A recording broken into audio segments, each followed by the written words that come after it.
ચાલો છોકરાઓ, good morning. આપણે આગળ વધીએ. તો આજનો આપણો ટોપિક છે ક્વોન્ટીકૃત ઇલેક્ટ્રોનીય ઉર્જા સ્તરના પુરાવા. ક્લિયર છે? અને સમજવાનો પ્રયત્ન કરીએ કે પરમાણુની અંદર જે ઇલેક્ટ્રોન આવેલો છે એ ઇલેક્ટ્રોનની ઉર્જા સ્તરના હવે આપણે પુરાવા સાબિત કરવાના છે કે ભાઈ કેવી રીતના સાબિત કરશું. સમજો, માની લઉં કે મારી પાસે અહીંયા પાણી પડેલું છે. મારી પાસે શું છે? પાણી છે. H2O લખી દઈએ છે.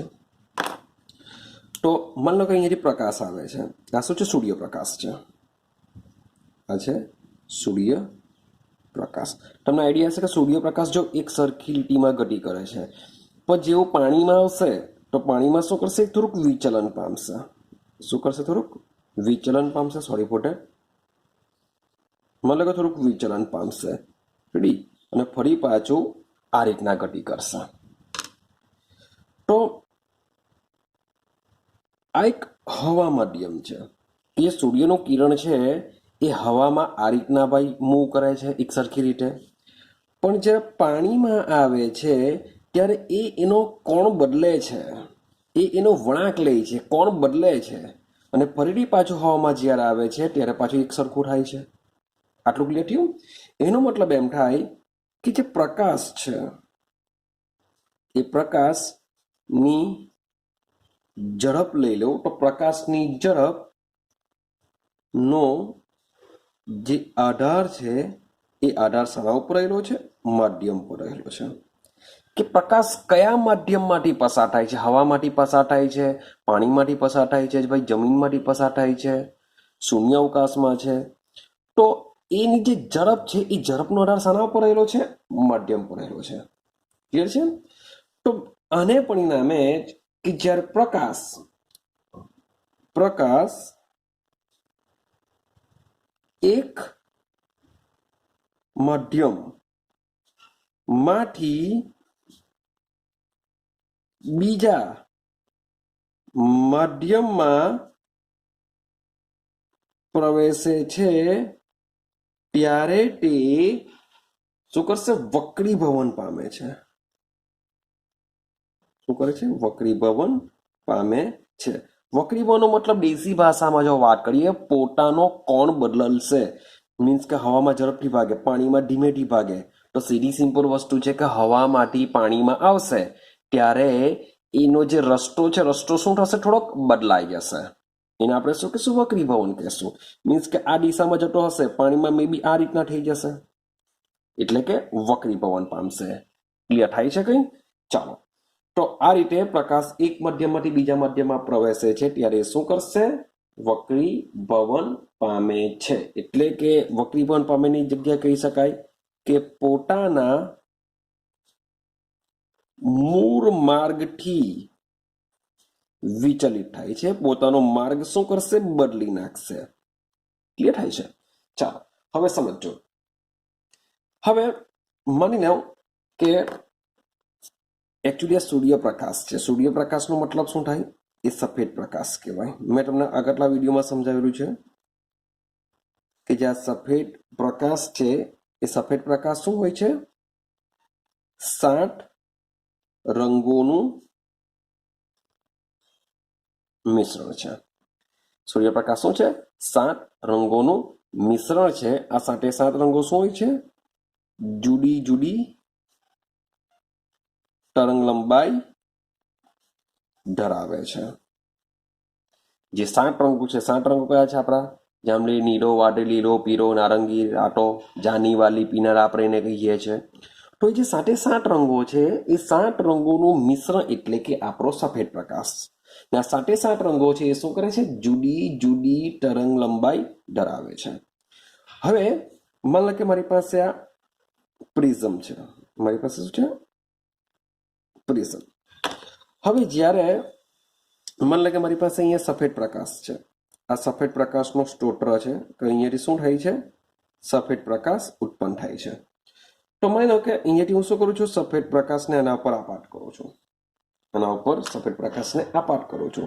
તો પ્રિઝમ વડે શું થશે? એનો કોણ બદલાશે પ્રિઝમમાં. હવે કોણ બદલાવાથી શું થશે? હવે સમજો, અહીં જે કોણ બદલાય છે એ શું થશે? અને અહીંયા જે નીકળવાનું છે તેનું શું થશે? ક્લિયર છે?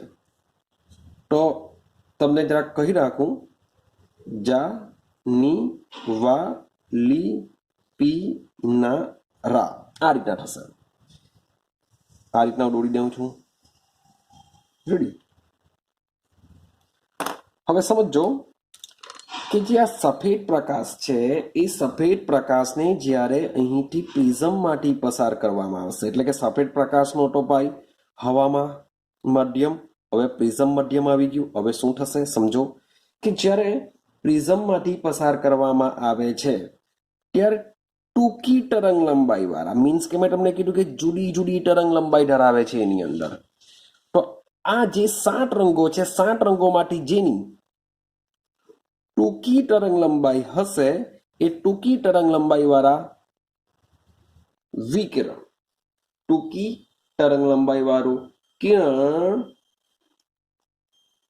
વધુ વળાંક લે છે. અને સૌથી વધુ તરંગ લંબાઈ વાળું કિરણ ઓછું વળાંક લે છે. ચાલો, તો એક ક્વેશ્ચન એવો આવે, જાની વાલી કિનારા. જાની વાલી કિનારા એટલે શરૂઆત આપણું જાંબલીથી થશે, અંત આપણું રાઠી થાય છે, મીન્સ કે રાતો કલર. જાંબલી કલર, રાતો કલર. ક્લિયર થાય છે? આટલું જ સમજીએ, જાંબલી કલર અને રાતો કલર. ચાલો હવે સમજો, તો આ બે કલરમાંથી કોઈ એક સૌથી ઓછી તરંગ લંબાઈ ધરાવતું હશે અને એક કેવું હશે, સૌથી વધુ તરંગ લંબાઈ ધરાવતું હશે. તો જે જાંબલી છે એ જાંબલી સૌથી ઓછી, સોરી કોટેડ, જે જાંબલી છે એ સૌથી ઓછી તરંગ લંબાઈ ધરાવે છે અને જે રાતો કલર છે એ સૌથી વધુ તરંગ લંબાઈ ધરાવે છે. આટલું ક્લિયર થયું? હવે સમજો, તમે આકૃતિ જો તમારી બુકમાં તમે જોશો તમને આઈડિયા થોડીક વધારે આવશે. આ રીતના બહુ કંઈ ખબર નહીં પડે, આ રીતના તમે ખાલી નામ લખેલા છે માટે આ રીતના સ્પેક્ટ્રમ થશે. પણ સમજો કે જ્યારે સફેદ પ્રકાશ પ્રિઝમમાંથી પસાર થાય છે ત્યારે જાંબલી રંગ જે છે એની તરંગ લંબાઈ સૌથી ઓછી હોય છે, માટે એ સૌથી વધુ વળાંક રહેલું તમને જોવા મળશે. જ્યારે જે રાતો કલર છે એ રાતો કલર શું થશે, ઓછો વળાંક રહેલો તમને જોવા મળશે. હવે તમે વિચાર કરો, જાંબલી કલર, જાની, ત્યાર પછી આવશે નીલો રંગ એટલે કે ભૂરો રંગ. તો આ જે ભૂરો રંગ છે એ ભૂરો રંગ જાંબલી કરતા થોડી ઓછી તરંગ લંબાઈ ધરાવશે, થોડી વધુ તરંગ લંબાઈ ધરાવશે, માટે એનો વળાંક થોડોક ઓછો રહેશે. તો આ પ્રકારે જુદા જુદા રંગોને જો આપણે જોશું તો તમને આ બધા જ રંગ શું થશે, છૂટા પડી ગયેલા જોવા મળશે. જ્યારે સફેદ પ્રકાશને પ્રિઝમમાંથી પસાર કરવામાં આવે છે ત્યારે શું થશે, જે બધી જ જુદી જુદી તરંગ લંબાઈ ધરાવતા જે વિકિરણો છે એ શું થશે, બધા જ છૂટા પડી જશે. ક્લિયર છે? અને આ રીતના જે છૂટા પડેલા તમને જે દેખાશે, એક બધા જુદા જુદા રંગો દેખાશે, એને આપણે શું કહીએ છીએ, વર્ણપટ્ટીઓ રાખીએ છીએ. કે જાંબલી રંગ, નીલો રંગ, વાદળી, લીલો, જાની, વાલી, પીનારા, જેટલા બી રંગ છે બધા રંગનું જે મને આ રીતના જે છૂટા પડી જાય છે સફેદ પ્રકાશમાંથી, એને શું કહેવામાં આવે છે, વર્ણપટ કહેવામાં આવે છે. ક્લિયર થાય છે? આ વર્ણપટમાં શું હોય છે ભાઈ, જુદા જુદા રંગોની તમને પટ્ટીઓ જોવા મળશે, જુદા જુદા રંગની પટ્ટીઓ, જેને આપણે શું કહીએ છીએ, વર્ણપટ્ટી ઓળખીએ છીએ. ક્લિયર થાય છે? હા કે ના? તો આ વર્ણપટમાં શું હોય છે, જાંબલી રંગ હોય છે સૌથી વધુ વળાંક લે છે, એની તરંગ લંબાઈ ટૂંકી છે, અને રાતો રંગ, લાલ રંગ સૌથી ઓછો વળાંક લે છે, કારણ કે એની તરંગ લંબાઈ કેવી હોય છે, ઓછી હોય છે. તો વાત કરીએ જાંબલી રંગની, તો જે આ મીન્સ કે ટોટલી આ બધા રંગો આપણે દેખાય છે. સૌથી પહેલા તો આ જે વર્ણપટ હોય છે એ કેવો હોય છે, દ્રશ્યમાન વર્ણપટ કહેવાશે. અને કારણ કે આ વર્ણપટને આપણે જોઈ શકીએ છીએ. તો આ વર્ણપટ કેવો હોય છે? દ્રશ્યમાન વર્ણપટ હોય છે. અને આ જે દ્રશ્યમાન વર્ણપટ છે એમાં જાંબલીથી શરૂઆત થશે. તો એ જાંબલી રંગ છે એની જે તરંગ લંબાઈ છે એ 60.50 × 10⁻14 હર્ષથી. છેલ્લો રંગ કયો હોય છે? રાટો, જાનીવાલી પીનારા રાટો રંગ હોય છે, એટલે કે લાલ રંગ હોય છે. તો જે રાટો રંગ હોય છે એની જે તરંગ લંબાઈ હોય છે 4 × 10⁻14 હર્ટ્ઝ હોય છે. ક્લિયર થાય છે? તો તરંગ લંબાઈ કોની વધારે છે? ભાઈ રાટા રંગની, માઇનસમાં છે માટે રાટા રંગની, અને જાંબલી રંગની ટૂંકી હોય છે. ક્લિયર છે? ચાલો હવે આ વર્ણપટ વિશે વાત કરીએ. તો આ જે વર્ણપટ હોય છે, યાદ રાખજો, આ વર્ણપટ હોય છે સતત. આ વર્ણપટ કેવો હોય? સતત. તો કેમ સતત એને કહેવાશે? તો સમજો, ભાઈ જા, ની, વા, લી, પી, ના, રા, આવું આપણે યાદ રાખીએ છીએ. તો જાંબલી જે રંગ છે એની નજીક કોણ છે? નીલો, એટલે કે ભૂરો રંગ હોય છે. ભૂરાની નજીક કોણ છે? વાદળી. વાદળીની નજીક કોણ? લીલો. લીલાની નજીક કોણ છે? પીળો. પીળાની નજીક હોય છે નારંગી. નારંગીની નજીક હોય છે લાલ.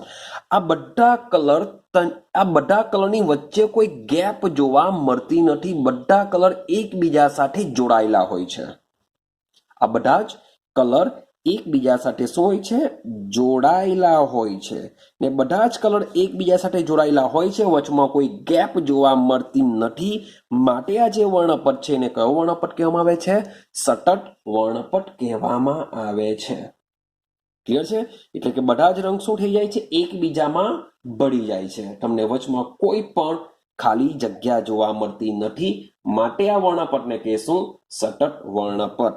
અને આવું જ સેમ આપણે કુદરતી, જેમ આપણે સફેદ પ્રકાશને પ્રિઝમમાંથી પસાર કર્યો એ કૃત્રિમ રીતે મેળવ્યું, પણ આવું જ સેમ સફેદ પ્રકાશ કુદરતી રીતે જે આપણે એને કહીએ છીએ મેઘધનુષ્ય.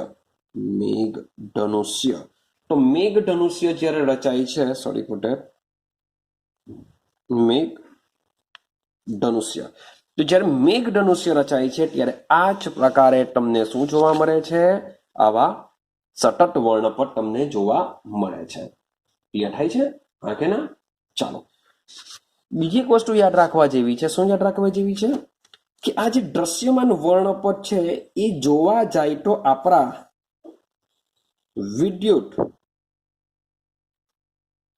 ચુંબકીય જે વિકિરણ છે એ વિકિરણનો જ એક શું છે? નાનો ભાગ છે. કે જે વિદ્યુત ચુંબકીય વિકિરણ છે, તમે યાદ કરો આપણે જોઈને આવેલા છે અગાડી, એ રેડિયો લઈ લેવો કે પારજાંબલી કિરણ લઈ લેવો કે પછી દ્રશ્યમાન લઈ લેવો કે અગાડી જેમ ક્ષ કિરણ ગેમા કિરણ બધા આવશે, એ બધા શું છે? વિદ્યુત ચુંબકીય વિકિરણ છે. તો આ જે દ્રશ્યમાન વર્ણપટ છે એ એક શું છે? ખૂબ જ નાનો વિદ્યુત ચુંબકીય વિકિરણનો એક ભાગ હોય છે. ક્લિયર છે? ચાલો હવે બરાબર સમજવાનો પ્રયત્ન કરજો. આ તો આપણે પ્રકાશ વિશે બધી ઇન્ફોર્મેશન મેળવી, વિદ્યુત ચુંબકીય વિકિરણ વિશે ઇન્ફોર્મેશન મેળવી. હવે સમજો કે આ જે વિદ્યુત ચુંબકીય વિકિરણ છે, આ વિદ્યુત ચુંબકીય વિકિરણને ભાઈ દ્રવ્યો ઉપર આપાત કરાવીએ તો શું થશે? મીન્સ કે માની લો કે મારી પાસે કોઈ પરમાણુ કે અણુ હોય. દ્રવ્ય મીન્સ વોટ? દ્રવ્ય શાનો બનેલો છે? અણુ અથવા પરમાણુનો. મેઇન બેઝિક પાયો છે એનો પરમાણુ. તો વિદ્યુત ચુંબકીય વિકિરણને જ્યારે દ્રવ્ય ઉપર આપાત કરવામાં આવે તો એ શું કરશે? આની સાથે પારસ્પરિક ક્રિયા કરશે. પારસ્પરિક ક્રિયામાં શું થઈ શકે? તો દ્રવ્ય શાનો બનેલો છે? કે આ પરમાણુનો બનેલો હોઈ શકે અથવા અણુનો બનેલો હોઈ શકે. તો વિદ્યુત ચુંબકીય વિકિરણને જ્યારે દ્રવ્ય ઉપર આપાત કરવામાં આવે છે તો દ્રવ્યમાં રહેલા ક્યાં પરમાણુ અથવા અણુ શું કરશે? ઉર્જા મેળવે. લોકો શું કરશે? ઉર્જા મેળવશે. એટલે કે ઉર્જાનું શું કરશે? શોષણ કરે. હવે ઉર્જાનું શોષણ કરે તો તે શું કરશે? ઊંચા ઉર્જા સ્તરમાં જાય. એટલે કે એની પાસે જેટલી એનર્જી છે એના કરતાં હવે એનર્જી વધી ગઈ, એટલે કે તેઓ શું કરશે? ઊંચા ઉર્જા સ્તરમાં જાય છે. હવે જ્યારે પણ પરમાણુ ઊંચા ઉર્જા સ્તરમાં જાય ત્યારે એ હોય છે અસ્થાયી. એ કેવો હોય છે? અસ્થાયી. માન લો કે મારી પાસે કઈ પૈસા છે નથી, અમારી પાસે બહુ રૂપિયા આવી ગયા, 5-6 કરોડ 10 કરોડ આવી ગયા, તો હું શું કરા ભાઈ? બહુ એનર્જી મારી પાસે આવી જશે એટલે હું શું કરા? એ રેગ્યુલર લાઈફ કરતા હું ભાઈ બહુ ખર્ચા કરા, ભાઈ ઘર લેવા, ભાઈ ગાડી લેવા, ભાઈ બહુ જલસા કરા. તો થશે શું? બધા રૂપિયા ઉડી જવાના ગમે તે હિસાબે, ને પાછો જેવો છો તેવો થઈ જવા. તો અહીંયા બી આ જ રીતના થાય છે કે જે પરમાણુ ઉર્જા મેળવે છે, ઉર્જાનું શોષણ કરે છે, ત્યારે ઊંચા ઉર્જા સ્તરમાં જાય છે. હવે ઊંચા ઉર્જા સ્તરમાં કેવો થઈ જાય? અસ્થાયી હોય છે. બહુ રૂપિયા હોય તો બહુ ગાંડા થઈ ગયા આપણે ભાઈ, બહુ બસ જલસા કરીએ, ગમે તેમ રૂપિયા ઉડાડવાના, એન્જોય કરો. તો પરમાણુ બી શું કરશે? અસ્થાયી બની જશે. અસ્થાયી બની જાય તો એ શું કરશે? એને જેટલી પણ ઉર્જાનું શોષણ કર્યું હોય, જેટલી પણ ઉર્જાનું શોષણ કર્યું હોય તે શું કરશે? વિકિરણ સ્વરૂપે લખું છું અહીંયા, વિકિરણ સ્વરૂપે ઉત્સર્જિત કરશે. ક્લિયર છે? બહુ લખાણ પર નહીં જતા, હું ફટાફટ લખું છું. જે હું બોલું છું તેના પર જરા કોન્સન્ટ્રેટ કરજો એટલે આઈડિયા આવશે. તો જે શોષણ કરેલી ઉર્જા છે એ શું કરશે? ચોક્કસ પ્રકારના તરંગ લંબાઈ ધરાવતા વિકિરણ સ્વરૂપે ઉત્સર્જિત થશે. ક્લિયર છે? અને ફરીથી પાછો એ શું કરશે? પોતાના મૂળ અવસ્થામાં આવી જશે. તો આ જે વિકિરણ જે ઉત્સર્જિત કરે છે એ જે વિકિરણ છે એ પણ એક ચોક્કસ પ્રકારનું શું કરશે? દ્રશ્યમાન વર્ણપટ રચશે. ક્લિયર થાય છે? એ શું કરશે? આ વિકિરણ જે ઉત્સર્જિત થાય છે એને જો આપણે પ્રિઝમમાંથી પસાર કરીશું, વિકિરણને શું કરીશું? પ્રિઝમમાંથી પસાર કરીશું તો એ ચોક્કસ જાતનું શું કરશે? વર્ણપટ રચશે. ક્લિયર થાય છે? તો વિદ્યુત ચુંબકીય વિકિરણ શું હોય છે? જુદા જુદા વિસ્તારના વિકિરણોનું ઉત્સર્જન કરતા હોય છે અને આપણે આ પ્રકારના વર્ણપટ મળતા હોય છે, જેને શું કહેશું આપણે? ઇલેક્ટ્રોનીય ઉર્જા સ્તર કહેશું. ક્લિયર થાય છે? ચાલો હવે આના પછીનો ટોપિક સમજો. એ મીન્સ કે આને રિલેટેડ જ છે. હવે આપણે સમજીએ ઉત્સર્જન અને અવશોષણ વર્ણપટ શું છે સમજો. ચાલો તો માન લો કે મારી પાસે, પહેલા તો હું તમને રેઇનબો બનાવીને આપી દઉં. રેઇનબો શું છે? માન લો કે અમારી પાસે સફેદ પ્રકાશનો સ્ત્રોત છે. શું છે આ? સફેદ પ્રકાશનો સ્ત્રોત છે. હવે આ જે સફેદ પ્રકાશ છે એ સફેદ પ્રકાશને હું શું કરું છું? પ્રિઝમમાંથી પસાર કરું છું ભાઈ હું આ રીતનો પ્રિઝમ રાખું છું. ચાલો તો આ સફેદ પ્રકાશનો સ્ત્રોત છે જેને હું શું કરું છું? પ્રિઝમમાંથી પસાર કરું છું. જેથી શું થશે ભાઈ? એ જે 7 રંગોનું મિશ્ર છે, 7 રંગો જુદી જુદી તરંગ લંબાઈ ધરાવે છે, માટે તમને શું થશે? આ રીતના 7 લાઈન મળી જશે. હા કે ના? એટલે કે જા, ની, વા, લી, પીનારા છૂટી પડશે. અને જોવા માટે એક ચોક્કસ જાતની શું હોય છે? ફિલ્મ હોય છે. ચોક્કસ જાતની ફિલ્મ હોય છે. આટલું ક્લિયર થયું? આપણે સમજીને આવ્યા. હવે સમજો ઉત્સર્જન અને અવશોષણ વર્ણપટ કેવી રીતના મેળવવામાં આવે છે. ઉત્સર્જન અને અવશોષણ વર્ણપટ. શરૂઆત હું અવશોષણથી કરું. અવશોષણનો મતલબ શું થાય? માન લે કે મારી પાસે કોઈ પદાર્થ છે, મારી પાસે કોઈ પદાર્થ છે. એ પદાર્થે શું કરેલું છે? ઉર્જા મેળવી લીધેલી છે. પદાર્થે ઉર્જા મેળવી લીધેલી છે એટલે કે એ શું કરશે? ઉત્તેજિત અવસ્થામાં હશે. હમણાં જ સમજાવીને આવ્યો તમને હું. એ શું હશે? ઉત્તેજિત અવસ્થામાં હશે. હવે મેં તમને કીધું કે ઉત્તેજિત અવસ્થામાં જો હોય તો એ શું કરશે? ફરીથી પાછો એ અસ્થાયી હોય છે. એ બી તમને કીધેલું મેં કે ઉત્તેજિત અવસ્થામાં પરમાણુ કેવો હોય છે? અસ્થાયી હોય છે. તો અસ્થાયી જો હોય તો એ શું કરશે? ફરીથી સ્થાયી બનવાનો પ્રયત્ન કરશે. સ્થાયી બનવા માટે શું કરશે? જેટલી બી ઉર્જા મેળવેલી છે એ ઉર્જા શું કરશે? ગુમાવશે. એ ઉર્જા શું કરશે? ગુમાવશે. તો આ જે ઉર્જા ગુમાવે છે એ ઉર્જા શાના સ્વરૂપે હોય છે? વિકિરણ સ્વરૂપે હોય છે. વિકિરણ સ્વરૂપે એ ઉર્જા ગુમાવે છે. તો હવે સમજો કે આ જે ઉર્જા ગુમાવે છે એ જે વિકિરણ છે એ વિકિરણને શું કરીશું? આપણે આ પ્રિઝમમાંથી પસાર કરાવીશું. કે જો પદાર્થ છે એ ઉત્તેજિત અવસ્થામાં છે, એ ઉત્તેજિત અવસ્થામાં ધરાવતો પદાર્થ જે વિકિરણ ગુમાવે છે એ વિકિરણને શું કરીશું? આ પ્રિઝમમાંથી પસાર કરીશું અને આ ફિલ્મ ઉપર એને પરવા દેશું. તો મને જે વર્ણપટ મળશે એ વર્ણપટને હું શું કહેવા? અવશોષણ વર્ણપટ કહેવા. ક્લિયર થાય છે? અવશોષણ વર્ણપટ શું છે? તો મારી પાસે જે પદાર્થ છે એને મેં શું કરેલો છે? એની પાસે ઉર્જા છે, ઉત્તેજિત અવસ્થામાં છે, તો એ શું કરશે? વિકિરણ સ્વરૂપે ઉત્સર્જિત કરશે એની ઉર્જા. તો એ જે વિકિરણ છે એનો પ્રિઝમ પર આપાત કરાવવા અને ફિલ્મમાં ચેક કરા કે શું કરશે, એ કેવી મીન્સ કે આપશે, કેવું લાઈન આપશે. તો સમજો, તો એમાં શું થશે? માની લો કે મારી પાસે કોઈ ઉત્તેજિત નમૂનો છે. મારી પાસે શું છે? ઉત્તેજિત નમૂનો છે. તો ઉત્તેજિત નમૂનો શું કરશે? મેં તમને પહેલા જ કીધું, વિકિરણ આપાત કરશે, જેને આપણે આ રીતના શું કરીશું?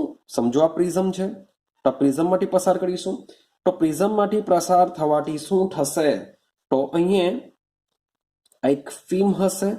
એ ફિલ્મ શું કરશે? આ એમાં જે બી રંગના જુદી જુદી તરંગ લંબાઈના જે વિકિરણો હશે એ અહીંયા દેખાવાનો પ્રયત્ન કરશે. તો તમે જોશો તમારી બુકમાં તમને એઝ અ આકૃતિ આપી છે, તેમાં તમે ચેક કરશો તો આ ટોટલી રંગ શું આપેલો છે? ભૂરો આપેલો છે. સમજવાનો પ્રયત્ન કરજો. આ ભૂરો રંગ આપેલો છે. હવે મોટે ભાગે તમને આ રીતની બાકીના રંગોની થોડી થોડી લાઈનો આપેલી છે, તમે જોશો. ક્લિયર થાય છે? આ શું છે? આપણો ઉત્સર્જન વર્ણપટ કહેવાશે. મીન્સ કે આ જે ઉત્તેજિત નમૂનો છે, જે વિકિરણ આપાત કરે છે, એ વિકિરણને પ્રિઝમમાંથી પસાર કરીને જો એના વર્ણપટ જો મેળવીએ તો એ વર્ણપટ કંઈક આ મુજબનો દેખાય છે. આ જે રેડ છે એ બધા જુદી જુદી રંગની પટ્ટીઓ છે, બાકીનો બધો રંગ છે બ્લેક. આ જે વ્હાઇટ જે દેખાય છે બધું શું હશે? બ્લેક હશે. તો આ રીતનો મને ઉત્સર્જન વર્ણપટ દેખાશે. ખાલી આ જે લાઈન દોરેલી છે એ જ તમને રંગીન જોવા મળશે. માટે આ જે ઉત્સર્જન વર્ણપટ છે એને બીજું રેખા વર્ણપટ પણ કહેવામાં આવે છે. કેમ? કારણ કે મોટે ભાગે બધું બ્લેક હોય છે, ખાલી જે લાઈન હોય છે એ જ રંગીન હોય છે, એ જ તમને દેખાશે. મીન્સ કે વર્ણપટની અંદર બધી જુદી જુદી રંગની રેખા દેખાશે. માટે આપણે એને રેખા વર્ણપટ તરીકે પણ આપણે એને ઓળખી શકીએ છીએ. આટલું ક્લિયર થયું? ચાલો, તો આ વાત થઈ પહેલા અવશોષણ વર્ણપટ વિશે. હવે આપણે વાત કરીએ ઉત્સર્જન વર્ણપટ વિશે, કે ઉત્સર્જન વર્ણપટ શું છે. ક્લિયર છે? ચાલો, માન લો કે હવે મારે ઉત્સર્જન વર્ણપટ મેળવવું છે. કેવી રીતે મેળવાશે? હવે મારે મેળવવું છે ઉત્સર્જન વર્ણપટ. તો સમજો આ જે આકૃતિ છે ને, હવે એમાં હું શું કરા? અહીંયા વાયુમય કલા મૂકી દેવા. અહીંયા શું કરી દેવા? વાયુમય કલા એટલે કે મારો નમૂનો મૂકી દેવા. હું કોઈ પણ પરમાણુ અથવા તો અણુ એટલે કે પદાર્થ પરમાણુ કે અણુ જ બનેલો હશે, પણ મોટે ભાગે હું શું લઉં છું? વાયુમય નમૂનો લઈ લઉં છું. એટલે કે સમજો આકૃતિ શું બનવાની તમારી? અહીંયા આપણો શું છે? સફેદ પ્રકાશનો સ્ત્રોત છે. અહીંયા હું શું કરું છું? આ છે મારો વાયુમય નમૂનો, કે જેમાં શું હશે? પરમાણુ 100% હોવાના વાયુમય નમૂનો છે. હવે આના પર જ્યારે પ્રકાશ આપાત કરું છું ત્યારે આમાંથી શું કરશે? ભાઈ વિકિરણ નીકળવાના, કે ના? મીન્સ કે સફેદ પ્રકાશનો સ્ત્રોત છે, આ અમારું પ્રિઝમ છે, સમજો. તો પ્રિઝમમાંથી હું જ્યારે પ્રકાશ પસાર કરા ત્યારે શું થશે? આનો ફોટોગ્રાફિક પ્લેટ પર ઓબ્ઝર્વેશન કરા અને વર્ણપટ મેળવવાનો પ્રયત્ન કરા. તો તમે વર્ણપટ જોશો તો એ વર્ણપટની અંદર તમે બુકમાં સારી રીતના ઓબ્ઝર્વેશન કરી શકશો. તો આ જે ભૂરો રંગ મેં જે ઉપર દર્શાવેલો હતો તેનો આટલો ભાગ ટોટલ બ્લેક હશે. આ જે ભાગ છે ટોટલ કેવો હશે? બ્લેક, મીન્સ કે કાળો હશે. અને આ જે લાલ લાઈન મેં દોરેલી છે એ લાઈન તમને કઈ જોવા મળશે? બધી બ્લેક જોવા મળશે. ને આ જે વ્હાઈટ છે આ વ્હાઈટ બધે તમને કલર જોવા મળશે એટલે કે આનું અપોઝિટ બેઠો આવું મળશે કે આમાં જે ખાલી ભાગ છે જે વ્હાઈટ છે એ બ્લેક જોવા મળે જ્યારે જે લાઈન છે એ કલરિંગ જોવા મળશે જ્યારે આમાં જે લાઈન છે એ બ્લેક જોવા મળે બાકીનો ભાગ તમને શું જોવા મળશે કલર જોવા મળશે આ છે અવશોષણ વર્ણપટનો આ અવશોષણ વર્ણપટ છે રેડી છે હવે સમજો હવે આ જે વાયુમય નમૂનો છે એનું ઉત્સર્જન એટલે કે એને ઉત્સર્જિત કરવા માટે બે વસ્તુ કરી શકાય નમૂનાને ઉત્તેજિત કરવા માટે બે વસ્તુ કરી શકાય ક્યાં તો એને ગરમ કરીને પણ કરી શકાય અથવા તો એના ઉપર સતત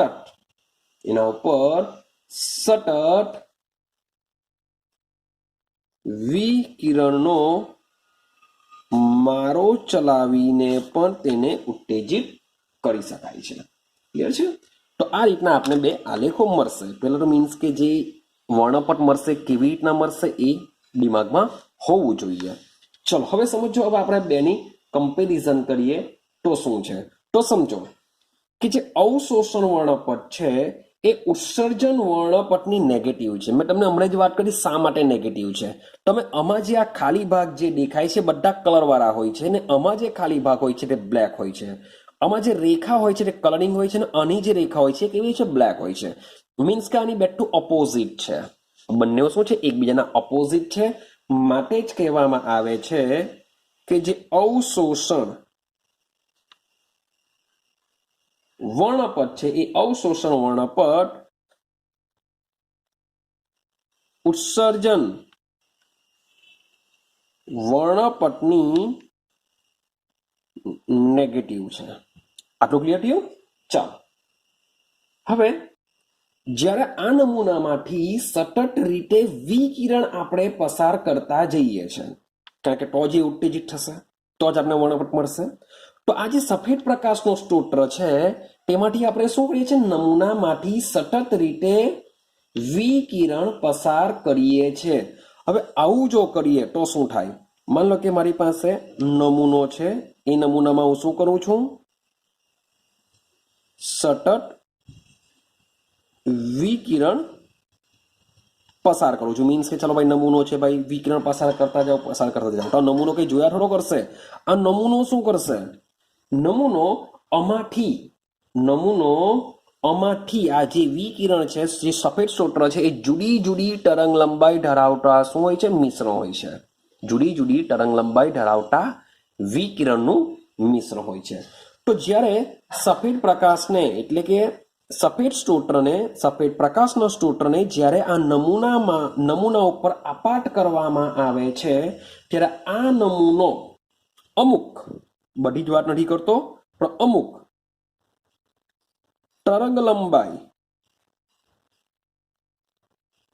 ધરાવતા વિકિરણનું શું કરે છે શોષણ કરે છે અમુક તરંગ લંબાઈ ધરાવતા વિકિરણનું શોષણ કરે છે તો એક સીધી સિમ્પલ વસ્તુ છે કે જે તમને આ જે મેં આલેખ દોર્યો એમાં કોઈ પણ જાતનું શોષણ થતું નથી ક્લિયર છે એટલે તમને આખો વર્ણપટ સતત જોવા મળે છે વચમાં કોઈ ગેપ જોવા નહીં મળે હવે આમાં શું થાય છે તો જ્યારે આપણે નમૂનામાંથી સતત રીતે સફેદ પ્રકાશને આપાત કરીએ છીએ ત્યારે નમૂનો શું કરશે અમુક ચોક્કસ જાતના તરંગ લંબાઈ ધરાવતા વિકિરણનું શોષણ કરે છે એનો મતલબ એમ થાય કે આ જે અવશોષણ વર્ણપટ જે મને મળે છે એ વર્ણપટમાં અમુક ગુમ થયેલી અથવા તો શોષાયેલી તરંગ લંબાઈના વિકિરણો વર્ણપટમાં જોવા મળશે નહીં હા કે ના કારણ કે અમુક ચોક્કસ તરંગ લંબાઈ ધરાવતા જે વિકિરણો છે આ નમૂનોનું શોષણ કરી લેશે શોષણ કરશે તો આ વર્ણપટમાં તમને એ જોવા મળશે નહીં એટલે જ આ જે લાઈન દેખાય છે એ તમને કેવી દેખાશે કાળા રંગની દેખાશે એનો મતલબ એમ થાય કે આ જે અવશોષણ વર્ણપટ છે એ સતત નથી. કેમ? કારણ કે આ નમૂનો શું કરશે? અમુક ચોક્કસ જાતના વિકિરણનું શોષણ કરી લેશે. ક્લિયર થાય છે? તો આઈડિયા આવે છે કે આ જે વાયુમય નમૂનો છે, વાયુમય નમૂનો ચોક્કસ પ્રકારના તરંગ લંબાઈનું શોષણ કરવાને લીધે જે સૂર્યપ્રકાશમાં કેમ આપણે જાનીવાલી પીનારા જે સતત વર્ણપટ મળ્યો હતો તેવો વર્ણપટ આમાં મળતો નથી, અવશોષણ વર્ણપટમાં. કેમ? કારણ કે આ નમૂનો અમુક ચોક્કસ જાતના તરંગ લંબાઈનું શું કરશે? શોષણ કરશે. એ જેટલું બી શોષણ કરશે એ બધી જગ્યાએ શું હોય છે? કાળા રંગનો અવકાશ તમને જોવા મળશે. સેમ અહીંયા પણ આ જે ઘણો બધો વધારે જે કાળો ભાગ દેખાય છે એ બધા ભાગનું શું થયું હશે? શોષણ થઈ ગયેલું હશે. તો જે બી વિકિરણ ઉત્સર્જિત થાય છે એ જ વિકિરણ મીન્સ કે તમને આમાં દેખાશે, જેથી આ વર્ણપટને રેખા વર્ણપટ કહેવાશે. જે ઉત્સર્જિત થયેલો છે એને આપણે શું કહેશું? રેખા વર્ણપટ, અથવા એનું બીજું નામ પણ આપવામાં આવ્યું છે, એનું કહેશું આપણે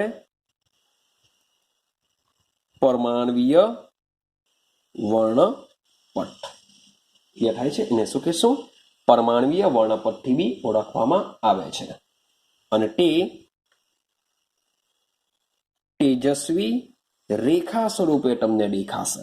ચાલો, આટલું ક્લિયર છે? હા કે ના? હવે સમજો, જે રેખા ઉત્સર્જન વર્ણપટ છે એ હવે જે રેખા ઉત્સર્જન જે વર્ણપટ છે, આ વર્ણપટ જે છે એ ખૂબ જ કામનો છે. રેખા ઉત્સર્જન વર્ણપટ શું છે? ખૂબ જ કામનો. કે કોઈ પણ નમૂનાને આપણે ઉત્તેજિત કરી દઈએ તો ઉત્તેજિત કરવા પરથી જે વિકિરણ ઉત્સર્જિત થાય છે એ માટે કેટલાક વિકિરણ શું કરશે? એબ્સોર્બ કરી લેશે. કેટલાક વિકિરણ જે નીકળી જશે, જે આ રીતના વર્ણપટ તરીકે દેખાશે, જે રેખા વર્ણપટ કહેશું.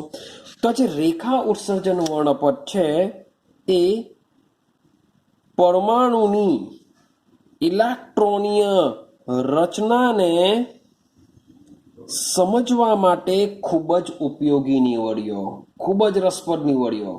અને બીજે તમને કહી રાખીએ કે ભાઈ જુદા જુદા જુદા તત્વોના આ જે રેખીય વર્ણપટ, જે રેખીય વર્ણપટ હોય છે એ કેવા હોય છે? જુદા જુદા હોય છે. મીન્સ કે માની લો કે અહીંયા મેં કોઈ સોડિયમ પરમાણુ લીધો તો એનો રેખા વર્ણપટ જુદા આવશે. મેં મેગ્નેશિયમ લીધો એનો રેખા વર્ણપટ જુદો આવશે. હાઇડ્રોજન લીધો તો હાઇડ્રોજનનો રેખા વર્ણપટ કેવો આવશે? જુદો જુદો આવશે. તો રેખા વર્ણપટથી પરમાણુની અંદર જે ઇલેક્ટ્રોન આવેલા છે એ ઇલેક્ટ્રોનની રચના શું છે એ સમજવા માટે ખૂબ જ મહત્વતા નીવડો હતો આ. કે જુદા જુદા પરમાણુઓની અંદર કેટલા ઇલેક્ટ્રોન આવેલા છે, ક્યાં ગોઠવાયેલા છે, એ બધી જ ઇન્ફોર્મેશન આ રેખા વર્ણપટ દ્વારા મેળવવામાં આવી હતી. કેમ? કારણ કે જુદા જુદા તત્વોના રેખા વર્ણપટ કેવા હોય છે? અલગ અલગ હોય છે. લાઈક માણસની ફિંગરપ્રિન્ટ. ખબર છે તમને કે જે માણસની જે ફિંગરપ્રિન્ટ હોય છે એ બધી ફિંગરપ્રિન્ટ ટોટલી કેવી હોય છે? અલગ અલગ હોય છે. દુનિયામાં કોઈ પણ જેટલા બી માણસ હોય એ બધા માણસની ફિંગરપ્રિન્ટ કેવી હોય છે? જુદી જુદી હોય છે. કોઈની પણ સેમ હોતી નથી. તો આનો ઉપયોગ શું થાય? તો આનો ઉપયોગ એવો થઈ શકે કે કોઈ પણ મારી પાસે જો અજ્ઞાત પરમાણુ હોય તો અજ્ઞાત પરમાણુને ઓળખવા માટે પણ આ રેખા વર્ણપટ ખૂબ જ ઉપયોગી હોય છે. ક્લિયર છે? તો જર્મન રસાયણશાસ્ત્રી રોબર્ટ બુન્સેન, શબ્દ બોલું છું, વૈજ્ઞાનિક છે આપણો રોબર્ટ બુન્સેન. આ જે રોબર્ટ બુન્સેન છે એ જર્મનથી બિલોંગ કરે છે. જર્મન રસાયણશાસ્ત્ર છે, સોરી ફોર ધેટ. તો જર્મન રસાયણશાસ્ત્ર છે રોબર્ટ બુન્સેન. રોબર્ટ બુન્સેને તત્વોની ઓળખ માટે, તત્વની ઓળખ કરવા માટે આવા રેખા વર્ણપટનો ઉપયોગ કરવાનો સૌ પ્રથમ શરૂઆત રોબર્ટ બુન્સેન દ્વારા કરવામાં આવ્યું હતું. યાદ રહેશે, આ રોબર્ટ બુન્સેન નામનો વૈજ્ઞાનિક છે જેને સૌ પ્રથમ જે અજ્ઞાત પરમાણુઓ છે, જે ખબર જ નથી કે આ ભાઈ શું હશે, આ પરમાણુ એમાં કેટલા ઇલેક્ટ્રોન હશે, કેટલા પ્રોટોન હશે, ન્યુટ્રોન હશે, એ બધું જાણવા માટે રોબર્ટ બુન્સેને એટલે કે તત્વની ઓળખ કરવા માટે સૌપ્રથમ રેખા વર્ણપટનો ઉપયોગ કર્યો હતો. ક્લિયર છે? તો આ જે રીતના રેખા વર્ણપટનો ઉપયોગ કરવામાં આવે છે તેની પદ્ધતિને આપણે કહીએ છીએ સ્પેક્ટ્રોસ્કોપી પદ્ધતિ કહીએ છીએ. આ જે રેખા વર્ણપટ જે મેળવવામાં આવે છે એ પદ્ધતિને શું કહેવામાં આવે છે? સ્પેક્ટ્રોસ્કોપિક પદ્ધતિ કહેવામાં આવે છે. અને આ સ્પેક્ટ્રોસ્કોપિક પદ્ધતિ વડે જ સાબિત થયેલું કે જે સૂર્ય છે એ સૂર્યમાં હિલિયમ તત્વો ભાઈ આવેલા છે. સૂર્યમાં મોટે ભાગે શું છે? હિલિયમના કેન્દ્રો આવેલા છે, જેની શોધ પણ આવી સ્પેક્ટ્રોસ્કોપિક પદ્ધતિઓ દ્વારા જ કરવામાં આવી હતી. ક્લિયર થાય છે? તો આ જે અભ્યાસ જે રેખા વર્ણપટવાળો જે ખૂબ જ ફાયદાકારક નીવડશે. ક્લિયર છે? તો હવે આપણે સમજવાનો પ્રયત્ન કરીએ. મીન્સ કે રેખા વર્ણપટ મળ્યો છે તો સૌથી સાદામાં સાદો પરમાણુ લેશું આપણે હાઇડ્રોજન, અને આ જ રીતના આપણે શું કરીશું? હાઇડ્રોજનનો વર્ણપટ મેળવવાનો પ્રયત્ન કરીશું. તેની અંદર કેટલા ઇલેક્ટ્રોન આવેલા છે, ક્યાં ગોઠવાયેલા છે, શું છે, એ બધી જે ઇન્ફોર્મેશન છે. તો હાઇડ્રોજનનો રેખા વર્ણપટ કેવો આવશે? હવે એને આપણે સમજીએ. ચાલો તો જોજો, હવે આપણે સમજીએ હાઇડ્રોજનનો રેખા વર્ણપટ. સમજો કે માની લો કે મારી પાસે કોઈ કાચની નળી છે. મારી પાસે શું છે? કાચની નળી છે. આ કાચની નળીમાં મેં ભર્યો છે હાઇડ્રોજન વાયુ. મારી પાસે શું છે? કાચની નળી છે. આ કાચની નળીમાં શું છે? હાઇડ્રોજન વાયુ ભર્યો છે. હવે બે વિદ્યુત ધ્રુવો લઈ લીધા. બે વિદ્યુત ધ્રુવો લીધા. હવે આ વિદ્યુત ધ્રુવ વડે શું કરીશું આપણે? પૂરતો ઊંચો વિદ્યુત પ્રવાહ હાઇડ્રોજન વાયુને આપ્યો. તો જ્યારે પૂરતો ઊંચો વિદ્યુત પ્રવાહ હાઇડ્રોજન પરમાણુને આપવામાં આવ્યો તો એ શું કર્યું? ઉત્તેજિત અવસ્થામાં આવી ગયો. કારણ કે આપણે એનર્જી આપી, ઉર્જા આપી. ઉર્જા આપવાથી હાઇડ્રોજનનો અણુ શું કરશે? ઉત્તેજિત અવસ્થામાં આવશે. ક્લિયર થાય છે? ચાલો, હવે ઉત્તેજિત અવસ્થામાં આવશે તો શું થશે? ઉત્તેજિત અવસ્થામાં આવે તો મેં તમને આગળ જ વાત કરી, એ અસ્થાયી હોય છે. અસ્થાયી હોય છે શું છે? ફરીથી પાછું મૂળ અવસ્થામાં આવવા માટે જુદી જુદી તરંગ લંબાઈના વિકિરણનું શું કરશે? ઉત્સર્જન કરે. હાઇડ્રોજન શું કરશે? જુદી જુદી તરંગ લંબાઈના વિકિરણનું ઉત્સર્જન કરશે. તો આ જે વિકિરણ છે, માની લો કે મારી પાસે આ હાઇડ્રોજન છે, આ વિકિરણનું ઉત્સર્જન કરે છે. અહીંયા આપણે શું રાખી દેશું? પ્રિઝમ રાખી દેશું. આની પાપાટ કરીશું. એ ફરીથી પાછું અહીંયા મીન્સ કે જે બી કહીએ જે અહીંયા આપણે શું રાખી દેશું? ફિલ્મ રાખી દેશું. તો આ ફિલ્મ ઉપર શું થશે? એનો એક વર્ણપટ રચાશે. તો સમજો એ વર્ણપટ કેવો જોવા મળેલો હતો? તો મને કે આ રીતનું હોય છે. ક્લિયર છે? આ રીતે રાખવું. તો આ રીતનું વર્ણપટ જોવા મળેલો હતો. તો આમાં કેવું વર્ણપટ જોવા મળેલો? તો સમજો, હું જરાક લાઈન દોરી દઉં છું પેલા.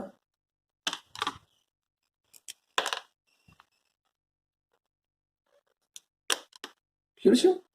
અચ્છા, તો જ્યારે ફિલ્મ ઉપર આ જ્યારે વર્ણપટ જોવા મળ્યો હતો ત્યારે આ જે વર્ણપટ છે એ વર્ણપટની અંદર ભાઈ 4 લાઈન જોવા મળેલી. આ 4 લાઈન કઈ છે? એક છે જાંબલી, એક જાંબલી જોવા મળેલી. આ જે લાઈન છે એ જોવા મળેલી હતી વાદળી. આ જે લાઈન છે એ જોવા મળી હતી લીલા રંગની લાઈન જોવા મળી હતી. ને આ જે લાઈન જોવા મળી હતી લાલ રંગની. ક્લિયર છે આટલું? હવે સમજો, આ જે ઓબ્ઝર્વેશન કરનાર જે વૈજ્ઞાનિક છે એ વૈજ્ઞાનિક છે બામર. આ જે લાઈન જે મળેલી હતી ફોટોગ્રાફી પેજ પર જે વર્ણપટમાં, એ વર્ણપટનો અભ્યાસ ભાઈ બામર નામના વૈજ્ઞાનિકે 1885માં કર્યો હતો.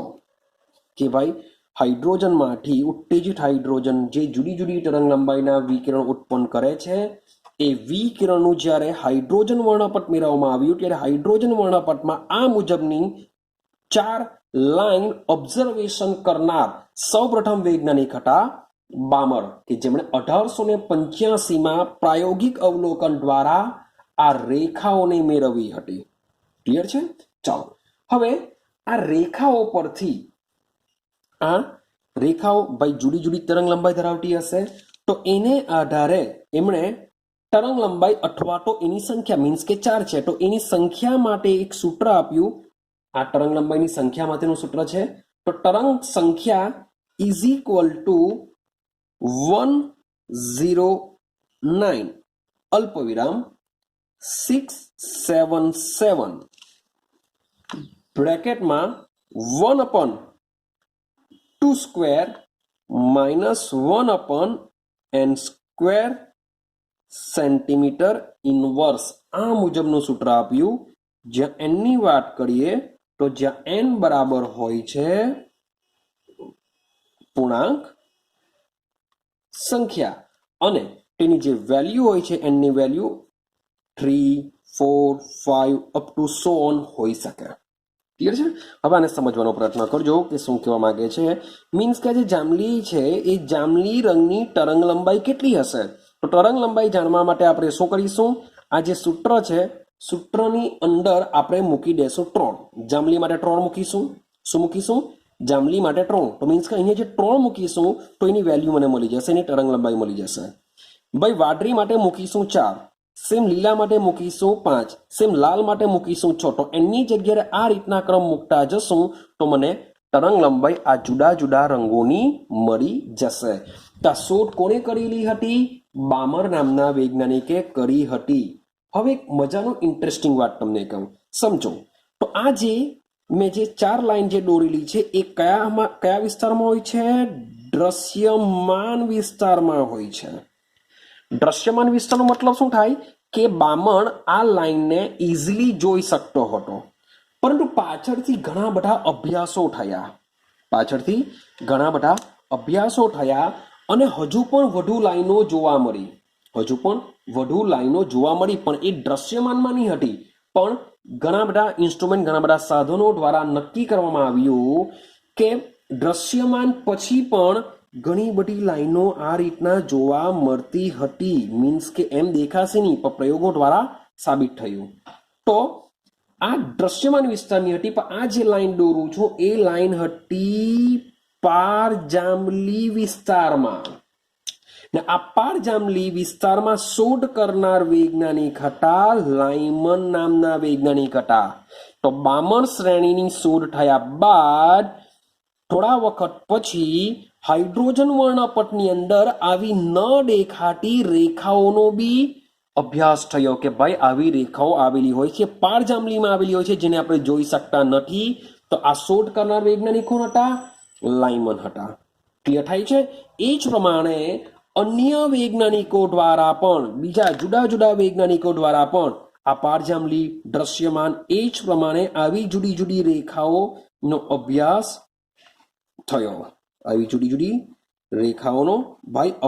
થયો. તો લાયમને ત્યાર પછી વાત કરીએ તો બામણ પછી બીજા હતા પાસ્ચન વૈજ્ઞાનિક હતા, પછી હતા બ્રેકેટ વૈજ્ઞાનિક હતા, પછી હતા ફુંડ. તો જુદા જુદા વૈજ્ઞાનિકો દ્વારા હાઇડ્રોજન વર્ણપટમાં આ જે મેં રેડ માર્કરથી દોરેલી છે એ બધી હોય છે પારરક્ત વિભાગમાં, જેને પણ જોઈ શકાતી નથી. જો જોઈ શકાતી હતી તો 100% બામણ જ એને શોધી કાઢશે. તો બામણ તો શું હતું તે સમયમાં? બધી રંગવાળી હતી, માટેનું ઓબ્ઝર્વેશન થઈ ગયું, એના માટે તરંગ સંખ્યાનું સૂત્ર આપી દીધું. પણ આ જે બધા જુદા જુદા વૈજ્ઞાનિકો દ્વારા આ પ્રકારની શ્રેણીઓ શોધાયેલી છે. માટે આ જે પારજાંબલી વિસ્તારમાં જે શ્રેણી શોધાયેલી છે તેને આપણે લાયમન શ્રેણી કહેવામાં આવે છે. લાયમન શ્રેણી જે શરૂઆતમાં પહેલી આવે છે, આ પહેલી શ્રેણી છે. ત્યાર પછી બામણ શ્રેણી આવે છે, ત્યાર પછી ત્રીજા નંબર પર પાસ્ચન શ્રેણી આવે છે, ચોથા નંબર પર બ્રેકેટ આવે છે, પાંચમા નંબર પર ફુંડ શ્રેણી આવે છે. તો જુદા જુદા વૈજ્ઞાનિકો દ્વારા આ બધી શ્રેણીઓનો અભ્યાસ થયો હતો. ક્લિયર છે? તો જેમ બામણે તરંગ સંખ્યા માટેનું સૂત્ર આપ્યું હતું તે જ પ્રમાણે એક બીજો વૈજ્ઞાનિક આવ્યો હતો. એક બીજો વૈજ્ઞાનિક આવ્યો હતો જેનું નામ છે જોન્સન રીડબર્ગ. આપણે માત્ર એને રીડબર્ગ થી યાદ રાખીશું. તો રીડબર્ગ નામનો વૈજ્ઞાનિક હતો જેમણે આ બધી શ્રેણીઓ માટેનું એક કોમન સૂત્ર આપ્યું.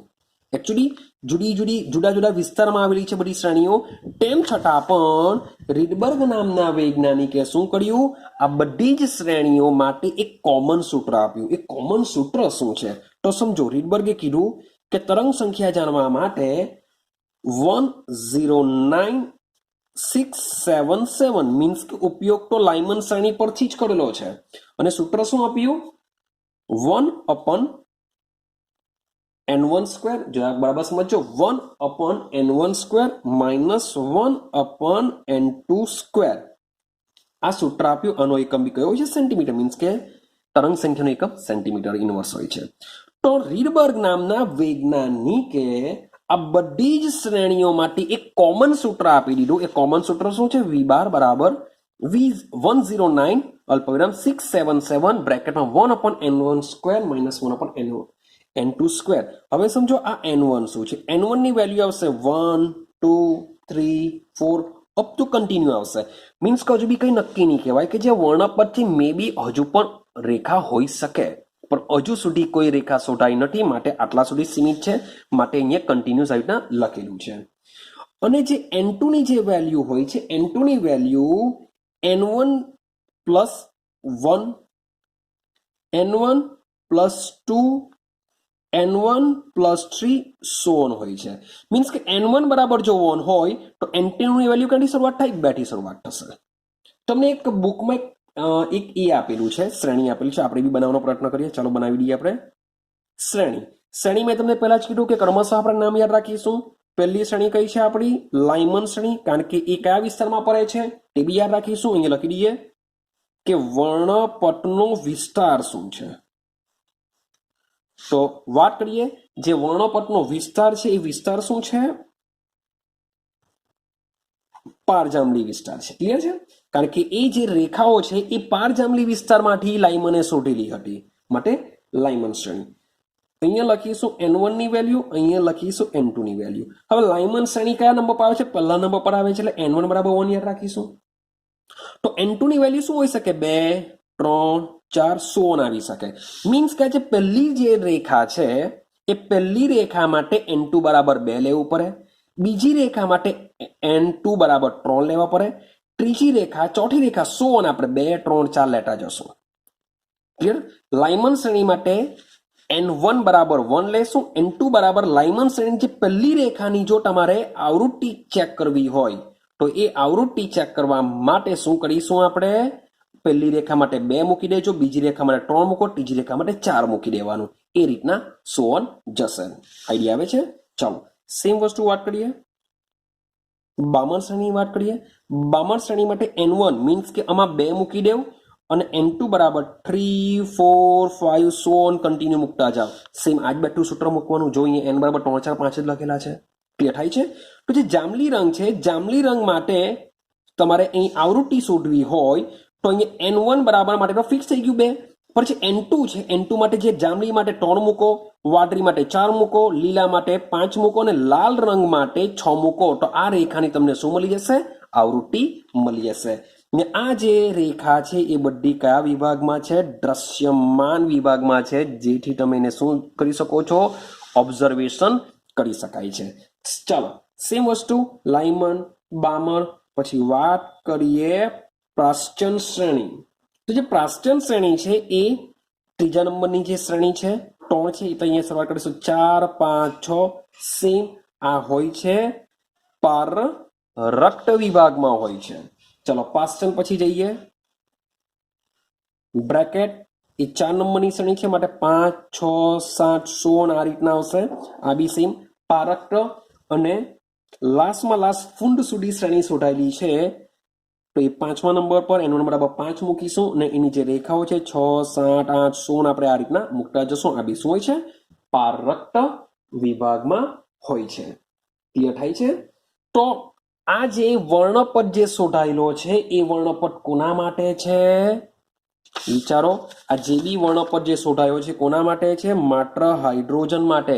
હવે હાલની પરિસ્થિતિનો વિચાર કરીએ તો ભાઈ હાઇડ્રોજન સૌથી સાદામાં સાદો પરમાણુ છે, હા કે ના?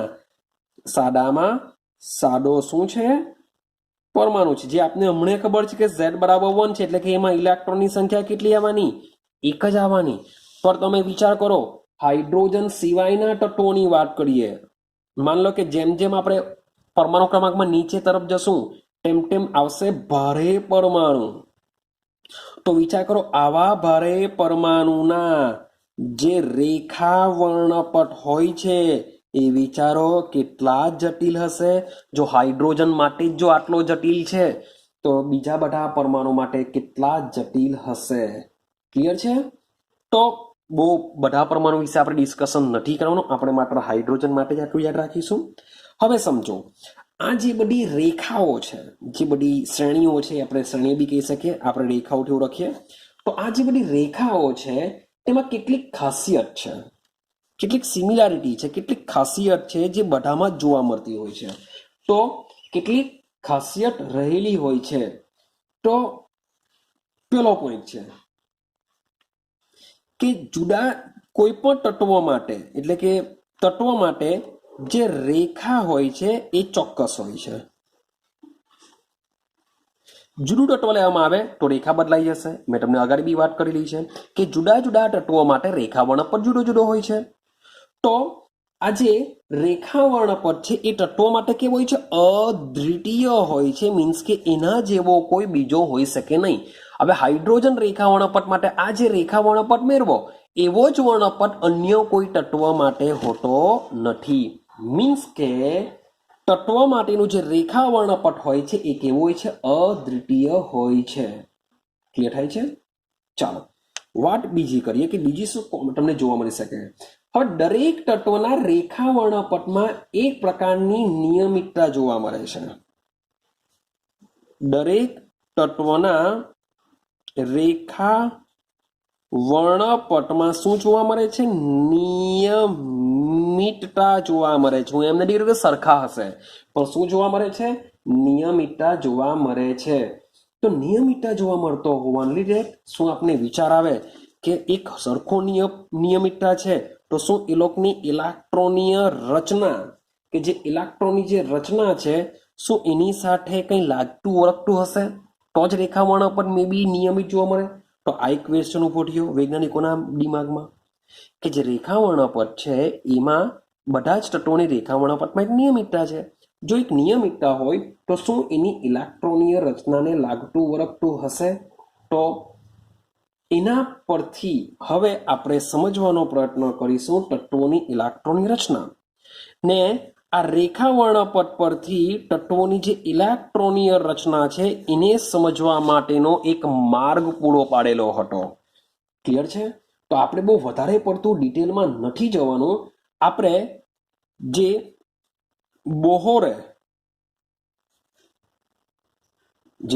બોહર નામનો વૈજ્ઞાનિક છે એ બોહર, યાદ રાખજો, બામરની વાત નથી કરતો, હું વાત કરું છું બોહર, નીલ્સ બોહર. આપણે વાત અગાડી કરેલા આવેલા હતા, 2 પોઈન્ટ સમજીને આવેલા હતા. હવે આપણે નીલ્સ બોહર પાસે જશું કે નીલ્સ બોહરે જે હાઇડ્રોજન પરમાણુ છે એ હાઇડ્રોજન પરમાણુનો નમૂનો આપેલો હતો. કોના માટે? હાઇડ્રોજન માટે.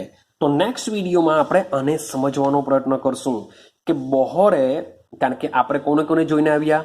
થોમ્સનનો પરમાણુ નમૂનો જોઈને આવ્યા, ભાઈ મીચાઇલો. પછી રુથરફોર્ડનો પરમાણુ નમૂનો જોઈને આવ્યો, પણ ભાઈ એનું થોડું ઘણું એની વાત સાચી હતી પણ થોડી ઘણી ખામીઓ બી રહી ગયેલી હતી. તો હવે કોણ આવશે? નીલ્સ બોહર આવશે. તો નીલ્સ બોહરે હાઇડ્રોજન પરમાણુય નમૂનો આપ્યો છે. તો આ હાઇડ્રોજન પરમાણુય નમૂનાની શું ખાસિયત છે, પરમાણુ કેવો હોવો જોઈએ, એ બધું નીલ્સ બોહર કહેશે. ક્લિયર છે? તો નેક્સ્ટ વિડીયોની અંદર હવે આપણે સમજવાનો પ્રયત્ન કરીશું કે નીલ્સ બોહર હાઇડ્રોજન પરમાણુ માટે શું વાત કરે છે, કે જે રુથરફોર્ડની જે બધી ખામીઓ છે એ બધી ખામીઓ શું આ નીલ્સ બોહર દૂર કરશે કે નહીં કરશે, અથવા દૂર કર્યા બાદ શું નીલ્સ બોહરે જે પરમાણુય નમૂનો આપશે શું એમાં કોઈ ખામી રહેશે કે નહીં રહેશે, એ આપણે સમજવાનો પ્રયત્ન કરીશું. તો વાંચતા રહેજો, મહેનત કરતા રહેજો. ખૂબ જ ઇમ્પોર્ટન્ટ છે. તમે જો વિચારશો કે પાછળથી બહુ મહેનત કરી લેશું આપણે, તો પાછળથી સાયન્સની અંદર કોઈ પણ સમય મળતો નથી. તો આ સમયનો ઉપયોગ કરીને રોજે રોજનું જેટલું પણ ચાલે છે એટલું કરતા રહેજો. કારણ કે એક વસ્તુ છે, માન લો કે 5 દિવસથી ઉપવાસ કરેલો છે, પાણી પર જ રહેતા છે, બહુ ભૂખ લાગેલી છે, તો છઠ્ઠા દિવસે તમે આ 5 દિવસનું એકી સાથે ખાઈ શકવાના નથી. તમારી બોડી જેટલું એબ્સોર્બ કરતી હોય એટલું જ તમે ખાઈ શકવાના છો. તો વાંચવાનું બી એવું જ છે કે ભાઈ 5-6 દિવસનું વાંચેલું નહીં હોય ને એક સાથે વાંચવાનો પ્રયત્ન કરશો તો બિચારું દિમાગ બી કામ કરતું બંધ થઈ જશે. રેડી છે?